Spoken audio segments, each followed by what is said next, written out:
नमस्कार, prime time में हाजिर हैं। मशहूर लेखक उपन्यासकार मनोहर श्याम जोशी के एक उपन्यास में आता है, बेशक ये दुनिया भगवान की ही बनाई हुई है और इस दुनिया के आदि अंत पर उसका अख्तियार है, लेकिन भगवान भी नहीं जानता कि उसकी बनाई दुनिया में कब कौन सा कण कैसी गति करेगा।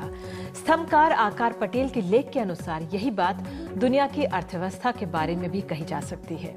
अर्थव्यवस्था हमेशा भविष्यवादी नीतियों का विषय है और नीतियां बड़े जतन से बनाई जाती हैं कि आगे अनुकूल नतीजे निकले। तो चाहे इस मैदान का कितना भी बड़ा महारथी क्यों ना हो, दावे के साथ नहीं कह सकता कि नतीजों का ऊंट किस करवट बैठेगा। तो हमारी सरकारें बड़े उम्मीदों और दावों के साथ नीतियां लाती हैं, लेकिन उनका असर क्या होगा ये चर्चा का विषय बना रहता है। आजकल किसान आंदोलन सरकार के लिए चिंता का सबब है। मध्य प्रदेश में 6 किसानों की मौत के बाद 8 दिन बाद मुख्यमंत्री शिवराज सिंह चौहान आज पीड़ित परिवारों से मिलने मंदसौर पहुंचे। उन्होंने संवेदनाएं व्यक्त की, 1-1 करोड़ का ऐलान दोहराया, धारा 144 भी हटा ली गई। उधर मध्य प्रदेश के भालाघाट में एक किसान ने खुदकुशी कर ली है। 1.5-2 लाख का लोन था, इस किसान पर जहर खा लिया और अस्पताल में मौत हो गई। तो किसानों की मुश्किलों और कर्ज माफी के बढ़ते आंदोलन को देखते हुए आज केंद्र सरकार ने किसानों को राहत देने का फैसला किया है। कैबिनेट का फैसला आया है, किसानों को कर्ज की राहत बढ़ी है। 2006-2007 से मिल रही छूट 1 साल तक बढ़ी। 3 लाख तक कृषि कर्ज के ब्याज पर 2% सब्सिडी, समय पर कर्ज चुकाने वालों को 3% अतिरिक्त सब्सिडी, यानी समय पर कर्ज चुकाने पर 5% तक की छूट। साल भर में कर्ज चुकाने पर बस 4% ब्याज। सरकार ने इसके लिए 20,339 करोड़ की रकम तय की। तो किसानों के बढ़ते आंदोलन को देखते हुए महाराष्ट्र, मध्य प्रदेश के बाद पंजाब, हरियाणा, कर्नाटक में इसी तरह के हालात बन रहे हैं। एक अंतर्राष्ट्रीय बैंक की रिपोर्ट के अनुसार 2019 तक जो हमारे किसानों का लोन माफी है वो 2,57,000 करोड़ तक पहुंच जाएगा। तो लगातार किसानों के कर्ज और आत्महत्या के बीच सरकार कॉर्पोरेट कर्ज की अनदेखी के चलते निशाने पर रही है। 12 जून को वित्त मंत्री अरुण जेटली ने सभी पब्लिक सेक्टर बैंकों के प्रमुखों के साथ बैठक की और लोन न चुकाने वाले उद्योग एनपीए यानी नॉन परफॉर्मिंग एसेट्स की समीक्षा करने को कहा। जानकारी के अनुसार देश के 12 बड़े उद्योगपति पब्लिक सेक्टर बैंकों का 2 लाख करोड़ दबाकर बैठे हुए हैं। आरबीआई ने ऐसे करीब 500 कंपनियों की लिस्ट तैयार की है, जिनकी वजह से बैंकों के करीब 8 लाख करोड़ डूबे हैं। तो पिछले साल ही सरकार इंसॉल्वेंसी एंड बैंक्रप्सी कोड 2016 लेकर आई है, जिसके तहत पहला चरण में आईआरपी यानी दिवालिया समाधान प्रक्रिया या इंसॉल्वेंसी रेजोल्यूशन प्रोसेस, इसमें यह आकलन होगा कि उधार लेने वाले का कारोबार चलने लायक है या नहीं और इसे बचाने या दोबारा खड़ा करने के लिए क्या विकल्प है। दूसरा चरण यह है इस कोड में कि निपटारे यानी लिक्विडेशन, अगर आईआरपी नाकाम रहती है या उधार देने वाले इसे बंद कर उधार लेने वाले की संपत्ति बांटने का फैसला कर लेते हैं। तो अब सवाल ये उठ रहा है कि कृषि अगर राज्य का विषय है तो उद्योग भी राज्य का विषय है। विश्लेषकों का कहना है कि केंद्र ने अगर किसानों के कर्ज माफी का सारा भार राज्य सरकारों पर डाल दिया है तो उद्योगों को इतनी तवज्जो क्यों। तो कृषि विशेषज्ञ देवेंद्र शर्मा के अनुसार संसद की पब्लिक अकाउंट्स कमेटी का आंकलन है कि पब्लिक सेक्टर बैंकों के बैड लोन यानी जो चुकाए नहीं गए हैं उनको एनपीए यानी नॉन परफॉर्मिंग एसेट्स कहा जाता है, तो करीब 7 लाख करोड़ है। इसमें 70% हिस्सा उद्योगों का है और सिर्फ 1% किसानों का है। उनके लेख के मुताबिक credit rating agency India ratings का अनुमान है कि 4 लाख करोड़ से ज्यादा का स्ट्रेस्ड कॉर्पोरेट लोन माफ कर दिया जाएगा। प्रमुख आर्थिक सलाहकार अरविंद सुब्रमण्यम का सार्वजनिक तौर पर वो कह चुके हैं कि इन्हें माफ कर देना चाहिए क्योंकि पूंजीवाद इस तरह से काम करता है। ये भी सही है कि हमें अपने उद्योगों को भी खड़ा करना है, लेकिन जो उन्हें छूट मिलती है वो क्या पर्याप्त है। 2006-2007 के बजट के बाद से राजस्व माफ का भी ब्यौरा होता आया है। 2015 में सरकार ने 78,000 करोड़ का कॉर्पोरेट टैक्स माफ किया है। वामपंथी नेता सीताराम येचुरी ने कहा है कि पिछले कुछ सालों में कॉर्पोरेट का 1 लाख करोड़ 11 लाख करोड़ का लोन माफ हुआ है, जबकि किसानों का 1 लाख 20 करोड़ पर ही सवाल उठ रहे हैं, उनका ये लोन है। दूसरी तरफ किसानों को कर्ज माफी से राहत तो मिल जाती है, लेकिन उनकी समस्याओं का हल नहीं निकलता।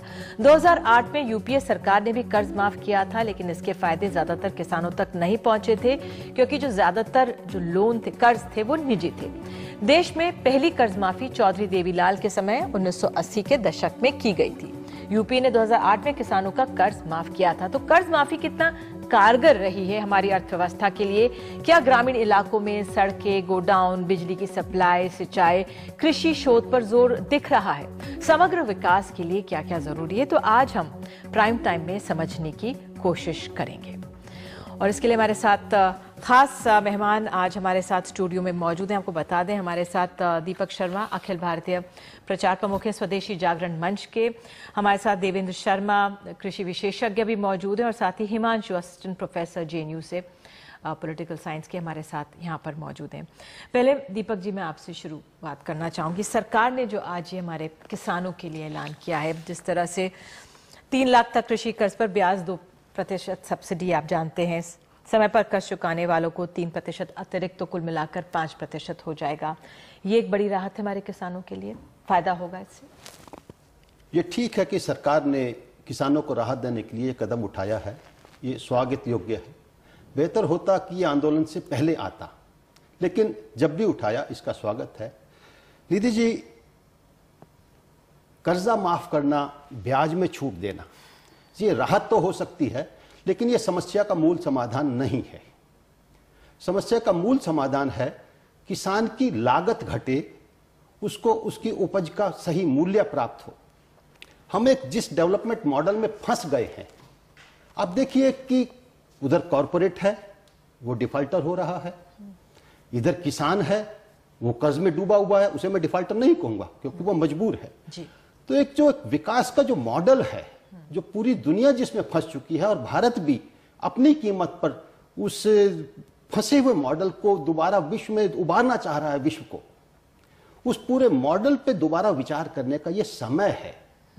पूरी दुनिया में डी ग्लोबलाइजेशन, वैश्वीकरण से बाहर निकलो। चाहे वो अमेरिका में ट्रंप का चुनाव हो तो अमेरिका फर्स्ट, चाहे वो ब्रेक्सिट से यूरोप से बाहर आता है इंग्लैंड, वो देखें।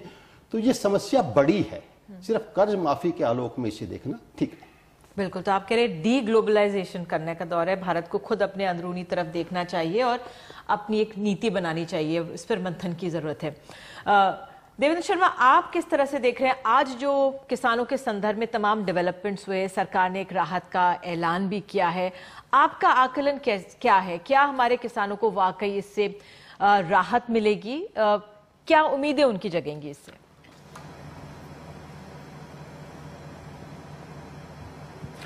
देखिए, ये बड़ा अच्छा लगता है मुझे जब हम पुरानी ही स्कीम को नया बना के डाल देते हैं सब जनता के सामने। अब देखिए कि ये 10 साल से ये स्कीम चल रही है, 2006-2007 से ये देश में लागू है, और ये हर साल इसको रिन्यू करना होता है।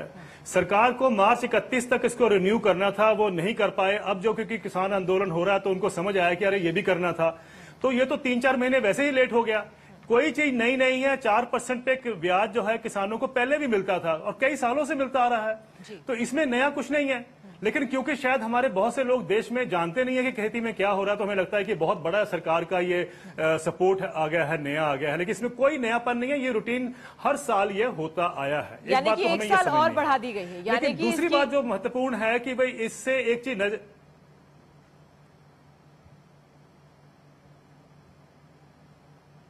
यानी कि 1 साल और बढ़ाया गया है, कुछ नया नहीं है, आप ये कह रहे हैं? इसमें जो दूसरी बात समझने की है, क्यों कुछ नया नहीं है। 1 साल, हर साल इसको बढ़ाना होता है स्कीम को, और हर साल इस बार की जो स्कीम है इसको इस बार अब उन्होंने अप्रूव किया है, जबकि ये 1 अप्रैल से लागू होनी चाहिए थी।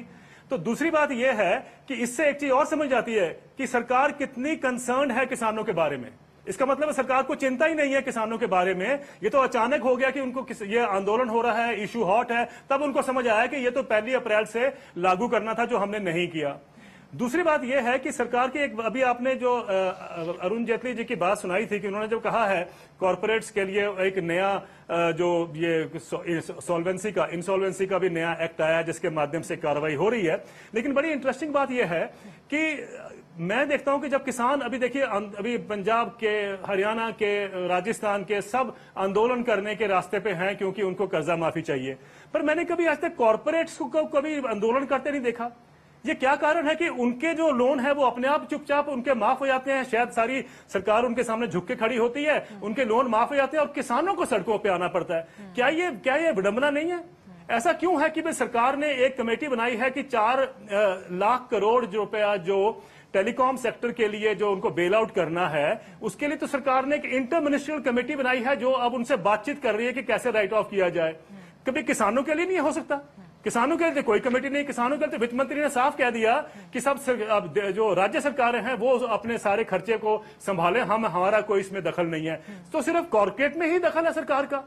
क्या ये हमारे किसान इस देश के वासी नहीं है कि आपकी सारी सोच जो है, सारी जो सिस्टम है वो कॉर्पोरेट के लिए काम कर रहा है? तो मैं राइट ऑफ वाली बात ये समझना चाहूंगी, लेकिन आपसे मिस्टर शर्मा, आपको लगता है कि एक भेदभाव होता है, कॉर्पोरेट्स के लिए सरकारें बिक जाती हैं लेकिन किसानों के लिए उनको सड़कों पर आना पड़ता है? इसे मैं भेदभाव नहीं कहूंगा। मैं इस सरकार की बात नहीं कर रहा हूं। तमाम सरकारें वो एक विकास के मॉडल को लेके कंफ्यूजन में हैं। अच्छा। वो कभी इधर जाती हैं, कभी उधर जाती हैं। मेरा ये मानना है कि विकास के एक समेकित समग्र दृष्टिकोण की इस वक्त जरूरत है, और न सिर्फ भारत को बल्कि भारत पे जिम्मेदारी है कि वो दुनिया को भी ये रास्ता दिखाए। मैं एक दो रिपोर्ट अभी बताता हूं। अभी 2015 में सोशियो इकोनॉमिक कास्ट सेंसस की एक रिपोर्ट प्रकाशित हुई है जी। वो बताती है कि आज भी देवेंद्र शर्मा जी कई बार कहते हैं कि वर्ल्ड बैंक के एजेंडे के हिसाब से गांवों के लोगों को निकाला जा रहा है कि शहरों में भेजो। तमाम कोशिशों के बावजूद गांव में चिकित्सा सुविधाएं नहीं है, सड़क नहीं है, रोजगार भी नहीं है, कृषि घाटे का धंधा हो गया। तब भी 74% आबादी, वो रिपोर्ट कहती है, आज भी गांवों में रहती है। और गांवों में रहने वाली जो टोटल आबादी है उसका 75% 5,000 रुपया महीना से प्रति परिवार कम में गुजारा कर रहा है। मेरा ये इसीलिए स्वदेशी जागरण मंच का ये बार बार कहना है, अब टुकड़ा टुकड़ा सोच में देश को चलाने का एक जो मॉडल है जी, वो कामयाब नहीं होने वाला। हमें एक समग्र सोच में, जिसमें किसान, हमारा अनऑर्गेनाइज सेक्टर, हमारा रिटेल सेक्टर, हमारा एमएसएमई जो लघु उद्योग हैं, हमारे जो कॉर्पोरेट्स हैं, हमारे पीएसयूज हैं, जहां जहां जैसी आवश्यकता, एक बैलेंस, उस पर विचार की जरूरत है।